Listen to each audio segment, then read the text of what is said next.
Hi guys, welcome back.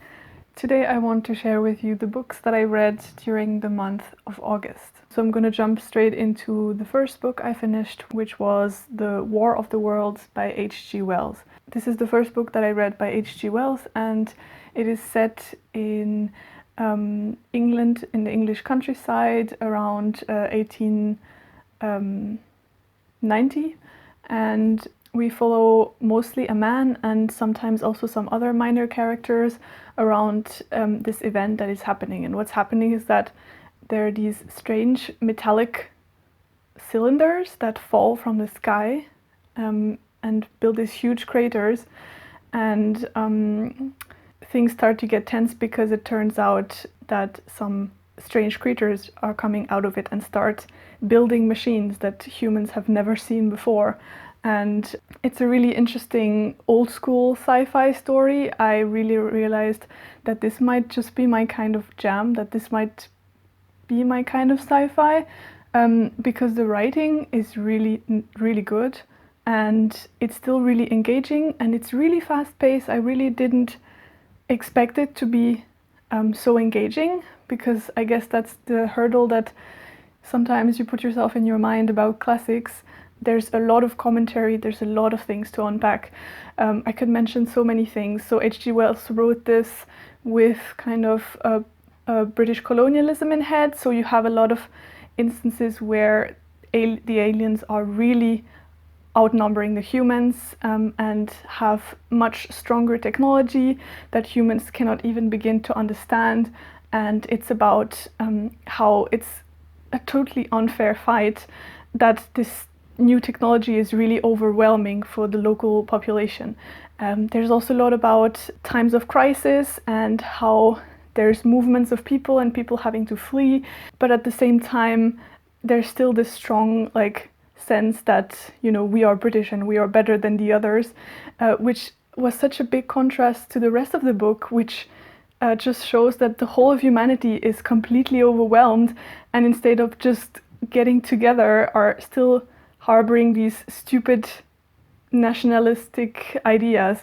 So there was so much interesting stuff to read there. I made so many annotations on my Kindle, and I think this is a book that also would really benefit rereads and also discussions. So I was really impressed by this book. I really enjoyed it, and I would also recommend it to anyone who wants to get into classics. The second book that I finished, I don't want to dwell on too long because it was my disappointment. As you know, I'm continuing to read the Series of Unfortunate Events by Lemony Snicket, and what book is this? Book 9. So I read book 9, The Carnivorous Carnival. So I just had so many issues with this. Basically, we just follow the Baudelaire orphans. There are 3 kids, and they're fleeing from this man, Count Olaf, who is trying to steal all their money and basically to destroy them. So it's a really bleak story overall, but this is not what's the problem for me. The interesting part in this book is it's, I think, a turning point in the series, because the kids start to be less like victims of this man, but they really start playing his own game and really trying to get information about why he's pursuing them and what this mysterious VFD association is. So this I really enjoyed, but it was mostly the stuff that was happening in the backdrop that really bothered me. So this plays in a carnival, and the 3 children meet people who are from the freak show. The thing is, how these people are portrayed and how their disability is portrayed, I thought was not handled well. It was really cringy, and to me it didn't sound like the author was actually making a point out of people behaving badly towards people with disabilities or bodily differences, and this really bothered me. So in my head this is really problematic, and problematic for kids to read this. So yeah, definitely a disappointment. The next one was one of the sequels that I challenged myself to read in the year 2019. I'm really happy I really stuck with it and got to it, because I was kind of doubting myself if I would ever get to it, if I still have the motivation, but there it is. I've done it. I've read Eldest by Christopher Paolini. This is the second book in the inheritance cycle, which encompasses 4 books.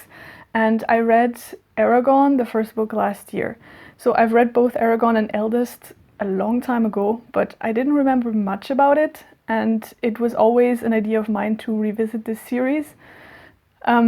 Reading Eragon made me really question whether I would still like this series now. I didn't like it very much. I got very annoyed at the main character because he's still very much a teenager, and he's kind of a cranky, angsty teenager, and I don't know, I didn't really like his characterization so well, but still I was having high hopes that this would also change.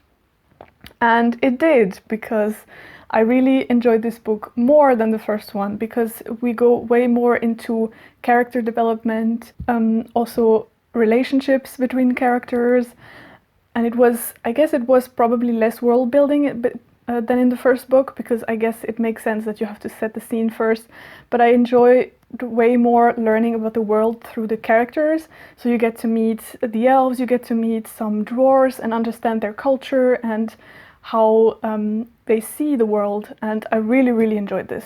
Another thing is that the book is split in 2 perspectives. You have the perspective of Eragon and of his cousin Roran, and I thought this also brought a really nice, fresh change up to it, so you could really have alternating chapters from different standpoints, and through these standpoints you see different parts of the world. So this was also what made it more interesting for me. One minor point is that there's this big plot twist at the end, and it might be because I already read this book a long time ago, although I thought I didn't remember anything about it, but I saw it coming like 100 pages before.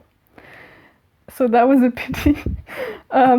But still, I really enjoyed this installment significantly more, and I'm happy that I stuck with it. And I think probably next year I'll just read the 3rd book.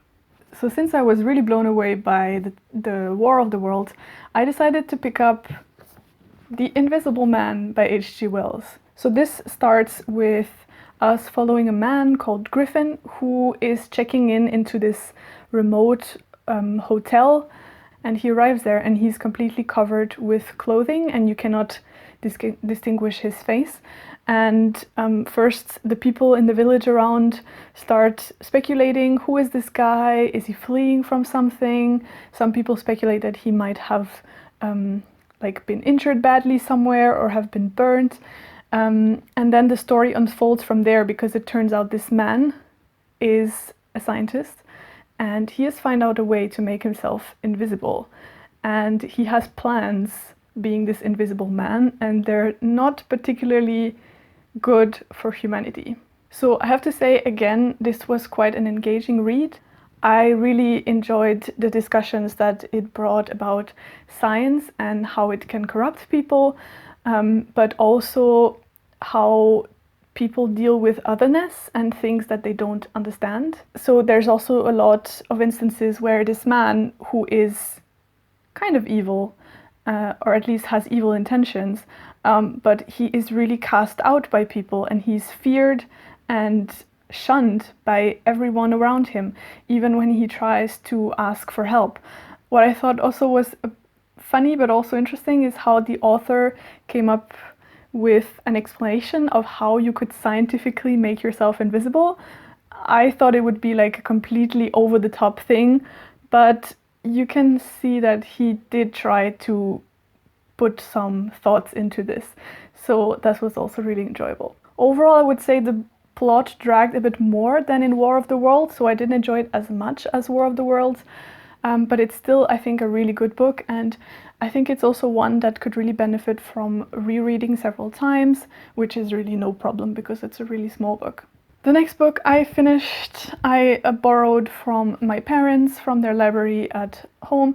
This is called Unserer Franzosezit, which roughly translates to From Our French Years, and it's a semi-autobiographical account of life in a small town in Alsace at the time, just at the eve of the end of the First World War. And it draws on some own experiences from the author, Marie Hart, which is from Alsace, or was from Alsace, and she had to go to exile into Germany because her husband was German and he was not wanted in Alsace anymore at that time. So basically we're following a small fictional town in Alsace, and it starts as the French army is marching into the territory, and how this completely changes everything for the local population.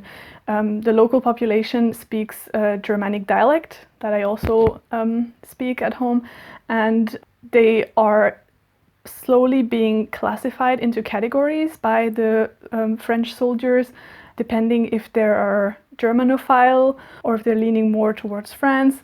And basically you have whole families being torn apart, and we follow this particular family of 4 sisters. One of them, for example, has married a Frenchman, the other one has married a German, and this really shows how their family got torn apart just by mere nationality. So this book was originally written in the Alsatian dialect, and that's how I read it. And I personally really enjoyed it. It just means a lot to me, you know, seeing where I come from and what the history of our region is. It was really interesting but also heartbreaking to follow this family and see what was happening around that time and how it affected people, because you had this whole international conflict that had impact on real lives of real people and their families. So it was really kind of emotional for me, and it was very heartbreaking but at times also really funny. And I really enjoyed it. I gave this 4.5 stars. I don't think this book is for everyone, but I think that at least people who come from my region should have read it, and French people and German people. If you're falling into any of these categories, probably you should read it. You can read it in French, German and Alsatian dialect, and yeah, it might not be for everyone, but it was definitely for me, and I just loved it. Finally, the last book I want to mention was Hi, Sobriety by Jill Stark. I got the recommendation of this book by Erika from Erika Reads Books. I will link her channel down below. She's an Australian booktuber, and she has also listened to this book on audiobook previously, and so this caught my attention and I wanted to give it a shot. And I actually quite enjoyed it. It's a memoir by Jill Stark. She is a journalist originally from Scotland, and she had, from the time she starts writing the memoir, she has settled in Australia. She is an interesting personality because she is a binge drinker, or was a binge drinker, and at the same time is a journalist reporting on alcohol issues in Australia, how it is present in Australian culture. And so at some point she decides to start this project where she is quitting drinking alcohol for a whole year. What I really enjoyed about this book was her examination of how alcohol is rooted in Australian culture, but she also compares it with how it was back home in Scotland. And I think this is something that you can also apply to many other places. I, for one, can definitely see some parallels to Germany for sure. And also why people drink, or why people feel like they need to drink to do certain things. She also shows how drinking alcohol, but also binge drinking, is really deeply rooted in many aspects of a person's life, and that it's something that people do to fit in many different places. For example, in sports, at uni, and how it also ties in with toxic masculinity. Now, I don't drink a lot of alcohol, to be honest, and that's what made me curious about this book, because sometimes I'm just in certain social situations where I just don't understand the appeal, and I just wanted to learn more about what motivates people to drink heavily over a long period of time, and also what they think they can do better if they're drunk. It's just interesting because you get to really learn about why do we drink, why do humans drink, and what implications can it have for our health, for our mental health, and our relationship with people.